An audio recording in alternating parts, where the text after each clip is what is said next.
बिस्मिल्लाहिर्रहमानिर्रहीम। अस्सलाम वालेकुम नादरीन, आप यूट्यूब चैनल देख रहे हैं। मैं इमरान खान हूँ। नादरीन, अब तक की जो सबसे अहम खबरें हैं वो मैं आप तक पहुँचा देता हूँ। एक्चुअली मैं ट्रैवल कर रहा हूँ और रास्ते में सारी अपडेट्स मैंने ली हैं और जो खबरें इंपॉर्टेंट हैं वो जो उनका खुलासा है मैं आप तक पहुँचाता हूँ क्विकली। और कुछ खबरें बहुत बड़ी हैं, कुछ नॉर्मल खबरें हैं। डोनाल्ड ट्रंप ने अपना दौरा मुकम्मल किया चाइना में और वो वापस रवाना हो गए। जो एक तवक्को की जा रही थी और कोशिश की जा रही थी पाकिस्तान के मौजूदा रजीम की जानिब से कि कुछ भी करके डोनाल्ड ट्रंप को चंद घंटों के लिए या 2 घंटों के लिए भी अगर नूर खान एयरबेस पे लैंड करवाया जा सके और डोनाल्ड ट्रंप पाकिस्तानी सरजमीन पर उतर कर वो वापस चले जाएं, तो वो कोशिश कामयाब नहीं हुई और अमेरिका की तरफ से पाकिस्तान को ऐसी कोई सबज झंडी नहीं दिखाई गई कि डोनाल्ड ट्रंप पाकिस्तान आएंगे। तो बहुत सारे टाउटों ने दावे भी किए थे, पाकिस्तान की मिलिट्री एस्टेब्लिशमेंट ने कोशिश भी की थी, लेकिन फ़िलहाल तो डोनाल्ड ट्रंप ने तारीफ़ों पे ही रखा हुआ है।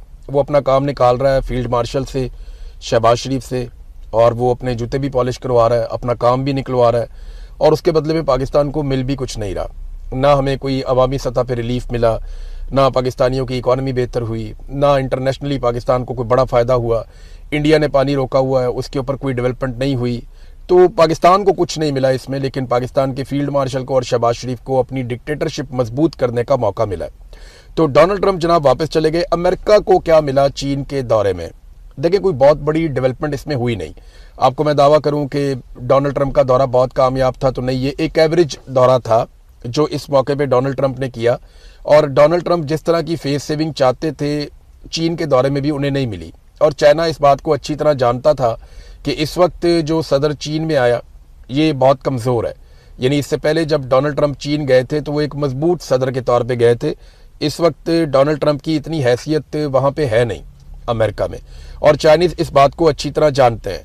अब कुछ चीज़ें इंपॉर्टेंट वहाँ पे जो हुई, डोनाल्ड ट्रंप ने ख़ास तौर पे जो एक प्रेस टॉक की, उसमें जो सवालात के जवाब दिए, वहाँ से पता चलता है कि डोनाल्ड ट्रंप ने ये दौरा किया एक बहुत ताकतवर मुल्क का।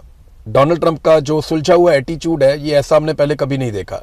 बड़े अच्छे बच्चों की तरह हमने डोनाल्ड ट्रंप को देखा, तारीफ़ें करते हुए और ज़मीन आसमान के कलाबे मिलाते हुए।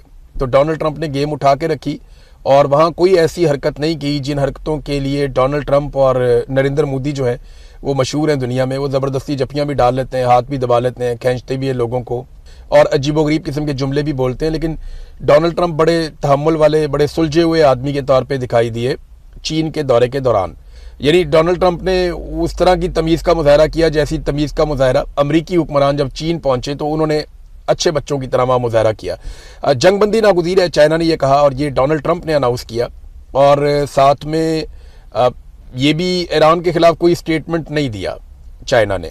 यानी जो एटमी सलाहियत ईरान का होना है इसके ऊपर अमेरिका का बड़ा एक वाज़े मौक़िफ़ है कि वो ईरान को एटमी सलाहियत नहीं बनने देंगे। लेकिन चीन ने इस हवाले से कोई बयान जारी नहीं किया। ताइवान के हवाले से अमेरिका बड़ा खुलकर हमेशा ताइवान की सपोर्ट करता रहा है, तो डोनाल्ड ट्रंप ने ताइवान को भी कोई ख़ास सपोर्ट नहीं की, उस हवाले से भी कोई ख़ास बात नहीं की डोनाल्ड ट्रंप ने। इसके अलावा जो है वो एक बाग की सैर करवाई गई डोनाल्ड ट्रंप को, बतखों वाली टेबल के ऊपर जो है वो खाना खिलाया गया। तो बड़ा अच्छा प्रोटोकॉल उन्होंने दिया, खिलाया पिलाया अच्छा, और डोनाल्ड ट्रंप को अच्छा लगा होगा ये दौरा, मूड के लिए बहुत अच्छा था। लेकिन अमेरिका ने कुछ बहुत ज़्यादा इसमें हासिल नहीं किया। ट्रंप से जब ताइवान के हवाले से सवाल किया गया तो ट्रंप ने उस पर जवाब नहीं दिया, बल्कि वो गोल मोल करते रहे। बल्कि ट्रंप ने यह कहा कि सदर शी ने भी मेरे से पूछा, तो ट्रंप ने इस पर बात नहीं की और उन्होंने कहा जी इसके ऊपर मैं बात नहीं करता और मैं सोचता नहीं ना। फिर एक और जो सवाल किया गया डोनाल्ड ट्रंप से वो ये था कि चीनी सदर क्या डिक्टेटर है? अमेरिका में ये कहा जाता है, बार बार इस पर प्रोपेगेंडा भी होता है कि चाइना के अंदर जो है वो डिक्टेटरशिप है, वहाँ पे जमहूरियत नहीं है और एक डिक्टेटर वहाँ पे हुकूमत करता है। तो जब ये सवाल चीन की सरजमीन पे अमेरिकी सदर से हुआ तो डोनाल्ड ट्रंप ने कहा नहीं, वो यहाँ हुक्मरानी करते हैं, वो यहाँ के हुक्मरान हैं, बहुत ज़हीन और बहुत खूबसूरत इंसान है और मैं ऐसा कुछ नहीं सोचता। तो चीन से काफ़ी मरऊब नज़र आए डोनाल्ड ट्रंप और वो दिखाई दे रहा था उनकी बॉडी लैंग्वेज में। एक बड़ी अजीबोगरीब हरकत भी की डोनाल्ड ट्रंप ने। वहाँ पे चाइनीज़ सदर जब उठकर खिताब के लिए गए तो उनके जो नोट्स पड़े हुए थे टेबल के ऊपर, डोनाल्ड ट्रंप ने उन्हें खोल के देखना शुरू कर दिया। ये बड़ी एक अनएथिकल सी चीज़ है और कोई भी नॉर्मल आदमी ऐसा नहीं करता। लेकिन डोनाल्ड ट्रंप को ये क्यूरी थी और क्यूरियोसिटी थी उनको कि मैं देखूं कि सदर शी की राइटिंग कैसी है, या उन्होंने ड्राइंग की है या क्या किया है। क्योंकि जब आपके सामने एक कागज़ और पेन पड़ा हुआ हो ना तो आप कुछ ना कुछ उस पर लिख देते हैं, तो उससे पता चलता है कि आप एक्चुअली उस वक्त आपका दिमाग किधर था। सो सदर शी ने वहाँ पे जो भी लिखा या बनाया वो लाजमी बात है वो उनकी अपनी ज़ुबान में ही होगा। इंग्लिश में तो वो लोग नहीं करते काम, वो तो तर्जुमान भी अपने साथ रखते हैं। तो डोनाल्ड ट्रंप ने उसे खोल के देखना शुरू कर दिया।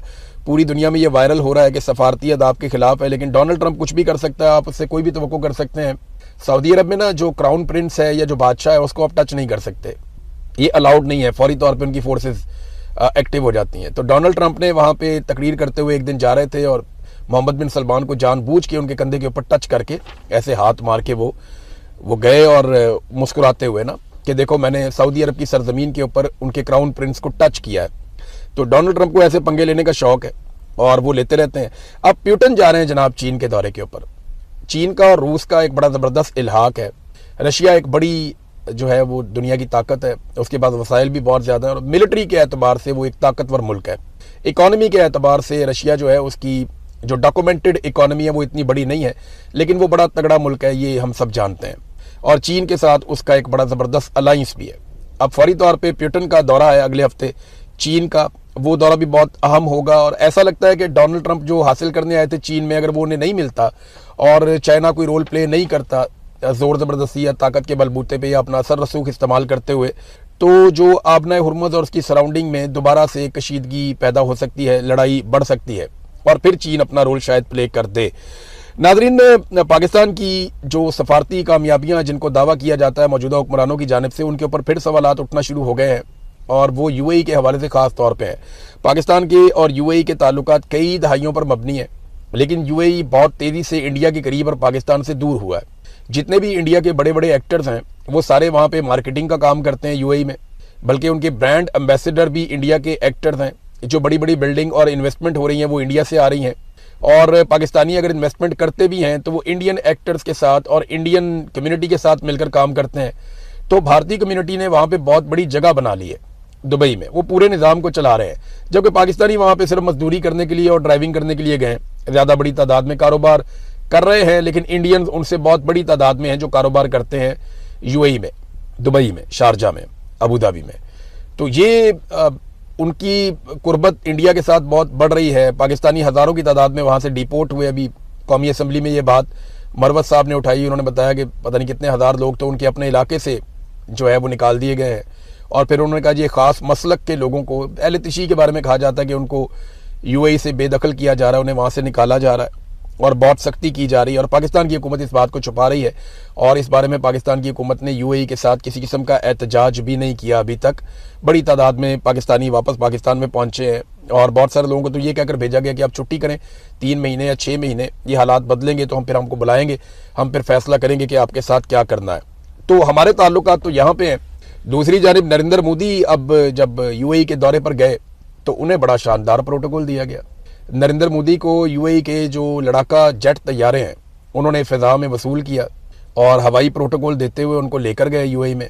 वहाँ पे नरेंद्र मोदी को लैंड करवाया गया। टॉप क्लास का नरेंद्र मोदी का प्रोटोकॉल था। वहाँ पे उन्हें सरांकों पे बिठाया गया। हमारे हुक्मरान जो हैं वो वहाँ पे एयरपोर्टों के ऊपर खज्जल हो रहे होते हैं दुबई में, जबकि नरेंद्र मोदी को काफ़ी प्रोटोकॉल मिला। हमें तो वैसे सऊदी अरब में भी नहीं मिलता था प्रोटोकॉल। ये जब हमारी फ़ौज, हमने डॉलर उनसे लिए, उसके बदले में हमने वहाँ पे फ़ौज भेजी, तो उस वक्त हमें पाकिस्तान को कुछ प्रोटोकॉल मिला सऊदी अरब में। अब अपनी इज्जत आप करवाएंगे तो आपकी इज्जत होगी, जब आप पैसे ही मांगते रहेंगे हर वक्त तो आपकी इज्जत कौन करेगा। नरेंद्र मोदी या उनकी सरकार को यूएई से पैसा नहीं चाहिए, उनको तिजारत और कारोबार चाहिए। वो अगर यूएई को फ़ायदा दे रहे हैं तो उसके बदले में फ़ायदा ले रहे हैं। तो इंडिया यूएई के बहुत करीब आ गया और पाकिस्तान यूएई से एक बरादर मुस्लिम मुल्क होने के बावजूद दूर हो गया। फुल प्रोटोकॉल मिल रहा है नरेंद्र मोदी को यूएई में और कोई दिफाई मुआहदे भी हैं। उनकी बात गश्त है कि इंडिया और यूएई कोई दिफाई मुआहदे करने जा रहा है। इससे पहले मैंने आपको बताया था कि इसराइल ने आयरन डूम की फैसिलिटी यूएई में लगाई है। इसराइल ने बहुत मदद की यूएई की, ये जो ईरान के साथ जंग हुई 40 दिनों की उसमें, और उसके बाद भी अभी तक वो मदद कर रहे हैं। नेतन्याहू के दफ्तर ने इस बात का दावा किया, गो कि यूएई के लोग उसकी तरदीद कर रहे हैं कि नेतन्याहू ने यूएई का दौरा भी किया है, जंग के दौरान किया है, ये दावा किया गया। अब इसराइल, इंडिया और अमारात, ये एक बड़ी ज़बरदस्त मुसल्लस बन गई है इस खित्ते में। तो पाकिस्तान के लिए ये सोचने की बात है। देखें ना, अब अफ़गानिस्तान के ऊपर हम फ़ौरन अटैक कर देते हैं जैसे ही उनके लोग मिलते हैं नरेंद्र मोदी से या उनकी सरकार से, क्योंकि अफ़गानिस्तान हमें डॉलर नहीं देता। अफ़गानिस्तान के साथ वहाँ हमारे हुक्मरानों के घर नहीं है, वहाँ पे हमारे वहाँ पे कारोबार नहीं है, हमारे बच्चे और फैमिलीज़ वहाँ पे नहीं रहते। और अफगानिस्तान कोई बहुत अमीर मुल्क नहीं है, तो इसलिए अफगानिस्तान पे हम फ़ौरन चढ़ाई कर देते हैं कि तुमने इंडियन से मुलाकात क्यों की। लेकिन अब नरेंद्र मोदी को यूएई बेशुमार प्रोटोकॉल दे रहा है तो उसके ऊपर खामोशी है, बिल्कुल कोई इस पर बात नहीं कर रहा। तो पाकिस्तान को ना इस पर एक पोजीशन लेनी पड़ेगी और यूएई को ये बताना पड़ेगा कि हमारे शहरियों ने यूएई को बनाने में, उसको संवारने में, यहाँ तक पहुँचाने में अपनी ज़िंदगियाँ गला दी हैं। अब ऐसा नहीं हो सकता कि आप यकमुश्त ये फैसला करें और लोगों को अपने मुल्क से बेदखल कर दें। हमारा वहाँ पे हक है, हमारे शहरियों ने ये जितना कुछ आज यूएई के अंदर आपको दिखाई देता है, इसमें जितना इंडियंस का हाथ है उससे ज़्यादा पाकिस्तानियों का हाथ है। पाकिस्तानियों ने बहुत काम किया गल्फ़ ममालिक की तामीर और तरक्की में। हमने अपनी लेबर भेजी, अपने मेहनती लोग भेजे और सस्ती लेबर ने वहाँ पे जाकर बेहतरीन काम किया और ये मुल्क कहाँ से कहाँ पहुँच गए। और अब जब ये मुल्क बहुत तरक्की याफ्ता हो गए हैं तो वहाँ से अगर पाकिस्तानियों को बेदखल किया जाए तो पाकिस्तान की हुकूमत की एक नाकामी है और ये एक खारजी ताल्लुकात में एक बहुत बड़ा ब्लंडर होगा अगर इस मामले को यहाँ पे ना रोका गया तो नाजरीन, एक और खबर है, नवाज शरीफ ने अपने वज़रा को बुलाया। यानी वज़रा तो शहबाज शरीफ के हैं, काबीना शहबाज शरीफ की है, लेकिन नवाज शरीफ ने वज़ीरों को बुला लिया, उनके साथ डिस्कशन करनी है। खबरें मार्केट में ये चलाई जा रही है कि बजट के ऊपर डिस्कशन होगी। देखिए, नवाज शरीफ का बजट से कुछ लेना देना नहीं है, बजट से शहबाज शरीफ का भी कुछ लेना देना नहीं है। बजट IMF ने बनाना है और फील्ड मार्शल आसिम मुनीर ने उसकी अप्रूवल देनी है कि जी ठीक है, ये बजट हमें मंजूर है, आप इसको पास कर दें, और फिर असेंबली ने उसको पास कर देना। नवाज शरीफ को बजट की अलिफ बे का भी नहीं पता, उन्होंने बजट में कुछ नहीं करना। ये जो मुलाकात हुई है ना, ये 28वीं आईनी तरमीम एक आ रही है और 28वीं आईनी तरमीम में पाकिस्तान की मिलिट्री एस्टेब्लिशमेंट वो करने जा रही है कि सियासतदानों के हमेशा के लिए हाथ और पाँव दोनों कट जाएंगे। तो नवाज शरीफ साहब इन चीज़ों पर डिस्कशन के लिए अपनी पार्टी को बुला रहे हैं कि अवाम के अंदर तो हमारी मकबूलियत है नहीं, पब्लिक में हम जा नहीं सकते, और अगर ये तरमीम भी हमने कर दी तो उसके बाद हमारे पल्ले क्या बचेगा। ये सोच सियासतदानों के अंदर आती तो होगी, लेकिन क्योंकि जूते इतने इन्होंने पॉलिश किए हैं, अब इनके पास इसके अलावा रास्ता ही कोई नहीं है। फजल रहमान साहब को एक मरतबा फिर मैदान में उतारा गया। उन्होंने कहा जी मुझे किसी ने कत्ल किया तो जिम्मेदारी रियासत की होगी और तुम फंस चुके हो बहुत बुरी तरह, उन्होंने एस्टेब्लिशमेंट को कहा, और रियासत भी मैसूर हो चुकी है, लोगों को भी फंसा दिया है। तो फजल रहमान साहब आप इसका हिस्सा थे। आपने जनरल बाजवा, जनरल फैज़ हमीद और जनरल नदीम अंजुम के कहने पर आपने बाकायदा सरबराही करके PMLN और पीपल्स पार्टी को और दीगर जमातों को साथ मिलाकर लोटे बनाने के बाद अपने लठ बरदार बंदों को इस्लामाबाद के हाउसेस के ऊपर चढ़ाकर आपने ये रिजीम चेंज ऑपरेशन मुकम्मल करवाया था। अब भुगतिए, आपको इन्होंने कुछ नहीं दिया तो आप आजकल नाराज़ हैं। तो फजल रहमान साहब को लॉन्च किया गया है, नाराज़गी क्या है, बस थोड़ा बहुत कुछ फजल रहमान साहब को मफाद मिल जाएगा तो उसके बाद वो चुप हो जाएंगे। अगर ज़्यादा रोला डालेंगे तो इन्हें खैबर पख्तूनख्वा में गवर्नरशिप मिल जाएगी, बलूचिस्तान में कुछ और मिल सकता है। इसके अलावा फजल रहमान साहब को ज़्यादा कुछ चाहिए नहीं होता। बलूचिस्तान का मैंने तस्करा किया तो एक बहुत अफसोसनाक खबर बलूचिस्तान से आई हुई है। गवादर यूनिवर्सिटी के वाइस चांसलर हैं और नाम है इनका डॉक्टर अब्दुल रज़ाक साबिर। उनके साथ प्रो वाइस चांसलर हैं जिनका नाम है सैयद मंसूर अहमद। ये दोनों अहबाब दीगर लोगों के साथ जबरी तौर पर लापता कर दिए गए हैं। बलूचिस्तान में ना अब ये एक नॉर्मल चीज़ बनती जा रही है, लोग जबरी तौर पर लापता कर दिए जाते हैं और उसकी वजह से नफरत में इजाफा होता चला जा रहा है। तो ये सिलसिला रुकना चाहिए, इसमें सिक्योरिटी फोर्सेस को अपना किरदार अदा करना चाहिए, रियासत को अपनी रिस्पॉन्सिबिलिटी पूरी करनी चाहिए। सबसे पहले अदलिया को आगे बढ़ के इसमें रोल प्ले करना चाहिए कि जबरी तौर पे गुमशुदगियाँ वो किसी मुल्क के मफाद में नहीं होती, उल्टा उनका नुकसान होता है। वैसे जो हुकूमत इस वक्त पाकिस्तान में है इसने तो नुकसान ही किया है। ये एक डाटा जारी किया पाकिस्तान तहरीक इंसाफ ने और ये फैक्ट्स हैं, मैंने इनको चेक भी किया। इमरान खान साहब के दौरे हुकूमत में फरवरी 2022 में जब इमरान खान साहब की हुकूमत चल रही थी और उस वक्त तहरीक अदम एतमाद लाई गई, तो फरवरी 2022 के इख्तिताम तक जो यूनिट था बिजली का वो 15 रुपये 56 पैसे एवरेज गरीब आदमी का यूनिट था। आज वही गरीब आदमी का जो यूनिट है एवरेज, अभी सब्सिडीज भी ख़त्म की जाएंगी, बिजली की कीमत मजीद बढ़ाई जाएगी, वो इस वक्त जो उसकी प्राइस आ रही है वो 36 रुपये 84 पैसे आ रही है। यानी ये एक आम और गरीब आदमी के साथ जिसको थोड़ी बहुत सब्सिडी भी है उसके साथ ये कर दिया गया पाकिस्तान में, और लगातार पाकिस्तान के साथ यही किया जा रहा है। आज रात को ये खबर भी आ रही है कि पेट्रोलियम मसनूआत की कीमतों में इजाफा कर दिया जाएगा। भारत में 4 साल से पेट्रोल की कीमतों में इजाफा नहीं हुआ। पाकिस्तान में 150 रुपए से पेट्रोल बढ़ते बढ़ते 400 रुपए तक पहुंच गया इन 4 सालों में। यानी पाकिस्तान में जो इजाफा हुआ वो दुगने से भी ज़्यादा हो गया। पाकिस्तान में जो पेट्रोलियम मसनूआत की कीमतों में इजाफा हुआ वो 130-40% तक हो गया। बल्कि अगर आज रात को दोबारा इजाफा हो जाता है ना तो पाकिस्तान में इजाफा 200% तक हो जाएगा। 200%। पिछले 4 साल में आज इंडिया के अंदर जो पेट्रोलियम मसनूआत की कीमतों में इजाफा हुआ वो 3% से भी कम है। 3%। 3% से भी कम इंडिया में पेट्रोलियम मसनूआत की कीमतों में इजाफा हुआ। लोगों ने वक्त डाल दिया है हुकूमत को, लोग तनकीद कर रहे हैं, रोला डाल रहे हैं, एहतजाज कर रहे हैं, आवाज़ उठा रहे हैं। ये है इंडिया के अंदर अवाम की और हुकूमत की सूरत हाल। क्योंकि वहाँ पे हुकूमत अवाम के वोटों से आती है तो उन्हें डर लगता है अवाम से, और अवाम को ये कॉन्फिडेंस है कि ये हमारे से वोट लेकर आते हैं, तो अवाम उनको फिर बताती भी है जब वो अवाम की मंशा के खिलाफ कोई फैसला करते हैं। तो नाजरीन, अब ये सूरत हाल है। इस वक्त भारत में 4 साल के बाद पेट्रोल की कीमत में 3 रुपए का इजाफा हुआ, जो 3% से भी कम बनता है, तो उसके ऊपर इंडिया में शोर मच गया, जबकि पाकिस्तान में जितना मर्जी इजाफा कर लें कुछ नहीं होता। एक और खबर है नाजरीन, खबर यह है गिलगित बल्तिस्तान में इलेक्शन हो रहे हैं और सबकी तवज्जो ये है कि वोट इकट्ठे किए जाए।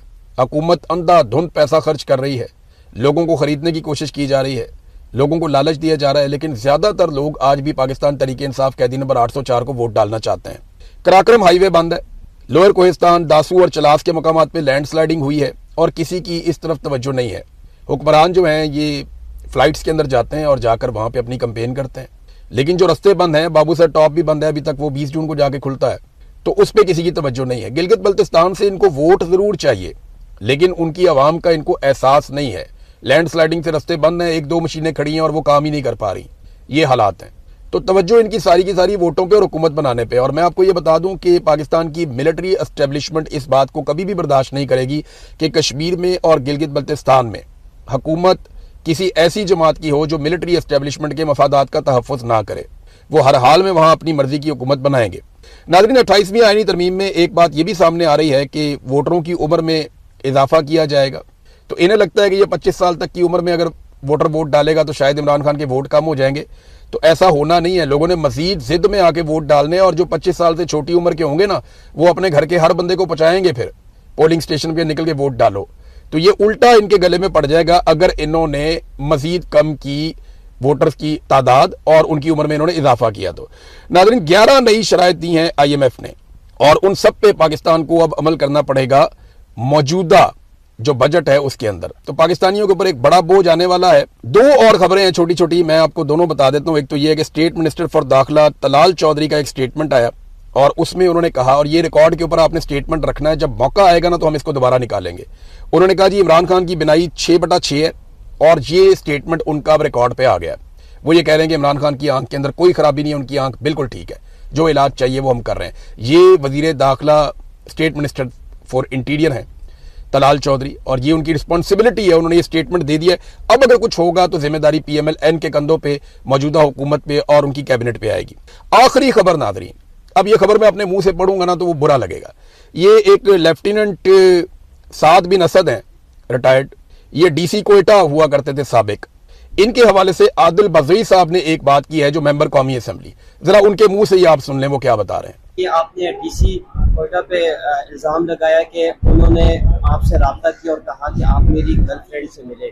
जब आपने इनकार किया तो इस पे आप उन्होंने आपका प्लाजा वगैरह गिरा? नहीं, वो कह रहे थे कि मैंने जो आपका प्लाजा गिराया है वो आप डिजर्व करते हो कि मैंने आपका जो प्लाजा गिराया है, ये उसके बाद नहीं गिराया था, फिर पहले गिराया हुआ था। उन्होंने कहा था कि आपने डिजर्व करते हैं जो मैंने आपका प्लाजा गिराया, और मैं तुम्हें देख लूंगा। किस सिलसिले में मिलने के लिए? वो आपसे, आपकी फैन है और आपसे इंटरव्यू करना चाहती है। मैंने कहा नहीं, मेरे पास टाइम नहीं है, और असेंबली में लोग आते हैं, वो सारे हमसे इंटरव्यू भी करते हैं, और आपको पता है, तो वहां पे अगर हो सकता है तो ठीक है, मगर मैं इस तरह मैं किसी से अकेले में नहीं मिल सकता। ये सुना नाज़रीन आपने, हमने इनको भर्ती किया कौम की खिदमत के लिए, हम इनको तनख्वाह देते हैं कौम की खिदमत के लिए, और इन्होंने कंजर खाने खोले हुए हैं। ये हालात है पाकिस्तान के। वो मुझे ISI वाला आके कहता है हम 2 लड़कियां लेके आए, उसके साथ वीडियो बना लो। बिस्मिल्लाहिर्रहमानिर्रहीम, अस्सलाम वालेकुम नाज़रीन, आप YouTube चैनल देख रहे हैं, मैं इमरान खान हूँ। पाकिस्तान के मीडिया में रोला पड़ गया कि एक औरत पकड़ी गई है जो मनशियात बेचती है, और उसके ऊपर लगातार ट्रांसमिशंस चल रही हैं, टॉक शोज हो रहे हैं, रोला पड़ा हुआ है कि जैसे बहुत बड़ा कोई वाकया हो गया। पाकिस्तान में निज़ाम ही 2 नंबरी करता है, तो किसी एक औरत के 2 नंबरी करने से क्या हुआ। इस तरह के तो बेशुमार लोग हैं, हर गली कूचे में, हर मोहल्ले में इस तरह के लोग आपको मिल जाते हैं जो सिस्टम के लिए काम करते हैं। यानी ये वो लोग होते हैं जो पैसा कमाते हैं, सिस्टम को भी कमा कर देते हैं, खुद भी कमाते हैं। अब ये अनमोल नामी औरत है, इसके कुछ चैलेंजेस वगैरह भी ऑडियोज आ रही है, फिर ये पकड़ी गई, इसको ले जाया गया अदालत के अंदर, ये वहाँ चौड़ी होके जा रही है और वो फिर रही है इस तरीके से जैसे एक आज़ाद औरत है। तो बदमाशों वाला अंदाज है। देखिए, ये टिकटॉक्स बनते हैं, हथकड़ियों में बंदे पकड़े हुए होते हैं और जब वो पेशी पे आते हैं तो उनके बाकायदा टिकटॉक्स बनाए जाते हैं और सोशल मीडिया के ऊपर वायरल किए जाते हैं। ये पाकिस्तान में चीजें ट्रेंड कर रही हैं। रिटायर पुलिस अफसरान बैठ के बदमाशों के किस्से सुनाते हैं और उससे वो यूट्यूब के ऊपर अपने चैनल चला रहे हैं। ये रिटायर पुलिस अफसरान है, वो उनकी दिलेरी के वाकयात बता रहे होते हैं बदमाशों की, जो जराइम पेशा लोग हैं उनकी, कि जनाब वो बड़ा दलेर था, वो ऐसे काबू आया, वो बड़ा बहादुर था। तो नौजवानों को आप क्या सिखाना चाहते हैं? तो आजकल अब एक नया ट्रेंड भी, यानी ये नया ट्रेंड है, जराइम पेशा अफराद को जो है वो ग्लोरीफाई कर करके बताया जाता है और बार बार बताया जाता है, उनकी दिलेरी के वाकयात बताए जाते हैं। ये जो इस औरत ने किया है ये नॉर्मल है हमारी सोसाइटी में। सिस्टम ऐसे लोगों को खुद बनाता है, फिर ऐसे लोगों से फायदा उठाता है। लेकिन जो लोग सिस्टम के खिलाफ हो जाते हैं, मिसाल के तौर पे अगर मिलिट्री एस्टेब्लिशमेंट के मफाद के खिलाफ है ना कोई इस मुल्क में, तो उसका बुरा वक्त आ गया। लेकिन अगर आप मिलिट्री एस्टेब्लिशमेंट के खिलाफ नहीं हैं और आप जो मर्जी जराइम करें इस मुल्क के अंदर, तो सिस्टम आपको प्रोटेक्ट करता है, सिर्फ अपना हिस्सा लेता है आपसे। पाकिस्तान में लाकानूनियत और दो नंबरी ऐसे ही तो नहीं। ब्यूरोक्रेट्स के बच्चे जो है वो पूरी दुनिया के महंगे तरीन स्कूलों में रहते हैं, पढ़ते हैं, यूनिवर्सिटियों में पढ़ते हैं। यहां पे प्राइवेटली किसी बच्चे को पढ़ाना मुमकिन ही नहीं है। पाकिस्तान से बच्चे आकर जो यहां पे दाखिले ले लेते हैं ना, बड़े बड़े लोगों के, जर्नैलों के बच्चे आ जाते हैं, ब्यूरोक्रेट्स के बच्चे आ जाते हैं, वो आकर यहां पे दाखिले ले लेते हैं जिन कॉलेजेस में, यूनिवर्सिटीज में। मैंने यहां पता करवाया, या तो बहुत पैसा लगता है, तो इतना पैसा तो ये कमा नहीं सकते 10 साल में जितना इनका बच्चा 1 साल में यहां पे खर्च देता है। और बेशुमार जो है वो सिस्टम के अंदर लोग ऐसे ही काम करते हैं। अभी इस्लामाबाद वाले स्कैंडल में ब्यूरोक्रेट्स के पैसे फंसे हुए हैं, सरकारी अफसरान का पैसा फंसा हुआ, करोड़ों रुपए एक एक बंदे ने लगा दिया। अब वो करोड़ों रुपया उसके पास आया कहां से, ये सवाल कोई नहीं पूछेगा। तो अगर आप यास्मीन राशिद है ना, या आप मारंग बलोच हैं, या आप ईमान मजारी हैं, या आप सनम जावेद या उनकी बहन है, या आलिया हमजा है, या तैयबा राजा है आप, तो आपको जलील और रुस्वा किया जाएगा। लेकिन अगर आप अनमोल पिंकी हैं तो फिर आपके लिए यह सहूलत मैसर रहेगी। बहरहाल मीडिया ने जोर दूर लगा के इस औरत के लिए मुश्किलात पैदा की हैं, लेकिन 2-4 दिन, इससे ज्यादा कुछ नहीं होगा। चीजें नॉर्मलाइज हो जाएंगी जैसे माजी में होती रही हैं। आपको याद है एक नौजवान शाहजेब को कत्ल किया गया था, शाहरुख जतोई ने कत्ल किया था सिंध में। उस केस का क्या बना? कुछ भी नहीं हुआ। वो बड़े प्रोटोकॉलों के साथ वो बंदा रहा, वो कभी जेल में होता था, कभी बाहर होता था, कभी वीवीआईपी होता था, फिर वो चला गया छूट के। नादरीन, सुहेल अफरीदी साहब ने हुकूमत को एक अल्टीमेटम दिया है। देखिए, सुहेल अफरीदी की बड़ी ऑकवर्ड सिचुएशन है। लोग अब उनसे बड़े सख्त सवाल करते हैं, लोग उनके गले पड़ते हैं, उनको पूछते हैं जनाब बताओ इमरान खान बाहर कब आएगा? आपने तो बहुत बड़े बड़े दावे किए थे। अब सुहेल अफरीदी ये कहते हैं कि फैसला तो पार्टी ने करना है, मैंने तो उस पर अमल दरामद करना है, और वो ये सारा कुछ बर्दाश्त भी करते हैं। तो उन्होंने हुकूमत को 1 हफ्ते का अल्टीमेटम दिया। ये फंस गए सुहेल अफरीदी साहब। मैं जाती तौर पे ये काफी अरसे से सोच रहा था कि सुहेल अफरीदी इस आसाब की लड़ाई में तंग आकर जिस दिन अल्टीमेटम दे देगा ना, उस दिन फंस जाएगा। क्योंकि जब आप अल्टीमेटम दे देते हैं ना कि 1 हफ्ते के अंदर अगर आपने ये काम ना किया तो फिर मैं ये कर दूंगा, वहां आप फंस जाते हैं। और यही काम जब प्रेशर पड़ा था तो अली अमीन गंडापुर ने भी कर दिया था। अब 1 हफ्ते के बाद सुहेल अफरीदी साहब से यह सवाल किया जाएगा, जनाब जो आपने अल्टीमेटम दिया वो टाइम पूरा हो गया, बताएं आपने क्या एक्शन लिया? वो लोग भी सवालात करेंगे जिन्होंने सड़क पे नहीं आना, और कई लोगों का तो बनता भी नहीं है बेचारों का सड़क पे आना। मुराद से ही तो नहीं निकल के आ सकते सड़क पे। कुछ और लोग भी हैं जिनके ऊपर मुकदमात हैं बड़े खौफनाक, या जिनको ऐसा लगता है कि सिस्टम कत्ल ही कर देगा। हाँ, अगर सारा पाकिस्तान निकला है फिर तो सभी निकल आएंगे, फिर तो इमरान खान भी जेल से बाहर आ जाएगा। बहरहाल सुहेल अफरीदी ने एहतजाजी धरना खत्म करते हुए हुकूमत को 1 हफ्ते का अल्टीमेटम दिया। इमरान खान साहब की फैमिली की दोबारा मुलाकात नहीं करवाई गई, और उन्होंने कहा कि आज भी इमरान खान साहब से ना फैमिली की मुलाकात करवाई गई, ना पार्लियामेंटेरियंस की, और ना जाती डॉक्टरों को मिलवाया गया। सूबे के चीफ एग्जीक्यूटिव की आमद के बावजूद रुकावटें खड़ी की गई और पार्टी रहनुमाओं के साथ बदतमीजी की गई। वजीर आला ने कहा कि इमरान खान साहब की सेहत, खसूसन आंखों के मसले पर शदीद तशवीश है, लेकिन हुकूमत इलाज और अस्पताल मुंतकिली की इजाजत नहीं दे रही। इमरान खान को फौरी तौर पर फैमिली और जाती डॉक्टर्स की निगरानी में अस्पताल मुंतकिल किया जाए। अगर सूरत हाल ना बदली तो आइंदा मंगल को ज्यादा सख्त रवैये के साथ दोबारा अडियाला जेल पहुंचेंगे। देखिए, ज्यादा सख्त रवैया क्या होगा? क्या इसकी इंटेंसिटी बढ़ती जाएगी? एक वक्त आएगा हुकूमत ताकत के बलबूते पे रोकने की कोशिश करेगी, फिर आपको लाखों लोग लेकर आने पड़ेंगे, जो अभी तक हो नहीं पाया। और पिछली मरतबा अली अमीन गंडापुर 2 मरतबा निकल गए वापस लोगों को छोड़कर। सुहेल अफरीदी के लिए ये बहुत मुश्किल होगा कि वो अली अमीन गंडापुर वाला एटीट्यूड अपनाए। इसलिए उनकी ये कोशिश होगी कि उनको ना जाना पड़े और उनके जाए बगैर काम हो जाए। लेकिन अगर उन्हें जाना पड़ गया तो इस मरतबा सूरत हाल कुछ और निकलेगी। नादरीन, गिलगित बल्तिस्तान में काजी फायज ईसा की यादें ताज़ा होगी। देखिए, जब जब कोई जुल्म करेगा ना पाकिस्तान में, ना इंसाफी करेगा, जब जब कोई ज्यादती करेगा, तो देखें काजी फायज ईसा की कैसी किस्मत है कि लोग काजी फायज ईसा को याद करेंगे और उसको बद्दुआएं देंगे। कैसी बात है। एक ऐसा मुनसिफ पाकिस्तान में रहा जिसने बेशर्मी और ढिठाई से वो कुछ किया पाकिस्तान के अंदर, ऐसा जुल्म किया पाकिस्तान के अंदर और इंसानी हकूक की ऐसी ऐसी पामालियों को होने दिया उस मुनसिफ ने पाकिस्तान के अंदर कि आज उस शख्स को स्याह हरूफ में याद किया जाता है, गंदे अलकाब उसको दिए जाते हैं। वजह क्या है कि इस आदमी ने वो जुल्म और ज्यादती की और ऐसी जानिबदारी दिखाई जो काजी के मनसब के शाया निशान ही नहीं था। हाँ, जजेस करते हैं 2 नंबरियां, थोड़ा इधर उधर कर देते हैं, लेकिन काजी फायद ईसा ने तो कमाल ही कर दिया था। देखें गिलगित बल्तिस्तान के इलेक्शन में क्या हुआ, काजी फायद ईसा ने क्या किया था इलेक्शन से पहले, चंद दिन पहले पाकिस्तान तहरीक इंसाफ का इंतखाबी निशान छीन लिया था। फिर तहरीक इंसाफ ने कभी इस निशान पे, कभी इस निशान पे, कभी इस निशान पे इलेक्शन लड़ा, उसका बड़ा नुकसान भी हुआ। बाद में उन्होंने मखसूस नशस्तें भी तहरीक इंसाफ से छीन ली। अब यही फॉर्मूला लगा दिया गया गिलगित बल्तिस्तान में। हुआ यह कि गिलगित बल्तिस्तान डेमोक्रेटिक पार्टी, ये GBDP, ये एक पॉलिटिकल पार्टी रजिस्टर्ड हुई गिलगित बल्तिस्तान में और पाकिस्तान तहरीक इंसाफ ने इसके साथ इत्तेहाद कर लिया। इस पॉलिटिकल पार्टी को इलेक्शन कमीशन ने एक इंतखाबी निशान अलॉट किया जो कि पोलो मैन का इंतखाबी निशान था। गिलगित बल्तिस्तान में पोलो का खेल बहुत मकबूल है। चित्राल में और गिलगित बल्तिस्तान में जो सबसे ज्यादा मकबूल खेल है वो पोलो है, बहुत पसंद करते हैं लोग। इनकी टीमों का फाइनल होता है हर मर्तबा और बड़ा शानदार फाइनल होता है, पूरे देहात के देहात, शहरों के शहर आते हैं इसको देखने के लिए। तो पोलो के जगह जगह पे वहां मैदान भी बने हुए हैं।